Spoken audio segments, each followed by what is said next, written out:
كاملين عارفين أن المنتخب أكثر مركز كيعاني منه هو قلب الهجوم. مهاجم قناص من أنصف الفرص، اللاعب اللي خاصو لقطة واحدة باش يماركي لك هدف.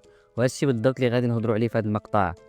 اللاعبين كيعرفوا غير الشبكة. خلي معك واحد ابوني ولايك ويلا نبداو على بركة الله. يانس بقراوي، مهاجم اللي عمل بوم في الدوري البرتغالي، اللاعب اللي كينافس على هداف البطولة مع فريق متوسط ب 17 هدف. كاملين اكتشفنا يانيس في كاس افريقيا تحت 23 سنة. من تلك الوقت يانيس خدم على راسو مزيان، وهو حاليا عامل موسم واعر. لاعب في كل مباراة كيخلي البصمة ديالو. حتى إذا شفنا مزيان في يانس البقراوي عنده بروفيل مغاير على المهاجمين الآخرين في المنتخب. أنا كنشوف يستحق مليون في المية يكون مع المنتخب في شهر مارس القادم. لما لا ياخذ فرصة كاملة مع المنتخب في الأيام القادمة إن شاء الله. توفيق بن طالب، لاعب اللي بزاف ما كيهضروش عليه، لاعب عامل موسم كبير مع ناديه تروا في الدوري الفرنسي القسم الثاني. وزيد عليه توفيق هو هداف الدوري ب 12 هدف. اللاعب اللي كيتطور من موسم لاخر. وتوفيق هو منتوج لاعب محلي اللي بدا من اتحاد تورقاو أكاديمية محمد السادس. تحركات ذكية، تمركزه الجيد كيخليه يسجل بسهولة. وللأمانة هذا الموسم يقدم شيء كبير مع فريقه. إن شاء الله نشوفه في نادي كبير في المستقبل، لما لا يكون في الدوري الخمسة الكبرى.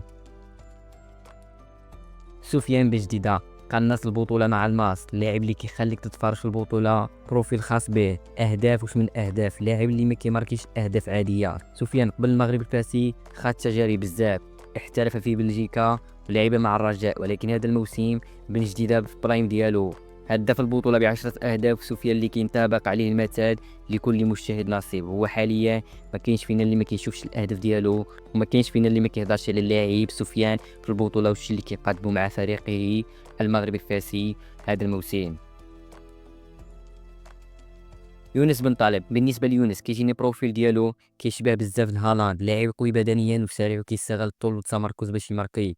وزيد عليها مهاري ماشي بحال المهاجمين اللي كيعرفوا يستناو الكره باش يماركيو. عنده مهاره اللي تخليه يساعد في بناء الهجمه. حاليا لاعب موصل مع فرانكفورت. انا كنشوف فيه مستقبل مهاجم منتخب قادم ان شاء الله، نستافدوا منه مستقبلا. ولما لا يتطور اكثر مع فريق فرانكفورت اللي كيعرف يستغل الشباب. ياسر الزباري، الزباري اللي كاملين كنعرفوه مزيان دابا مشى النادي رين الفرنسي، صار ياخد دقائق في أول ظهور مع الفريق الفرنسي.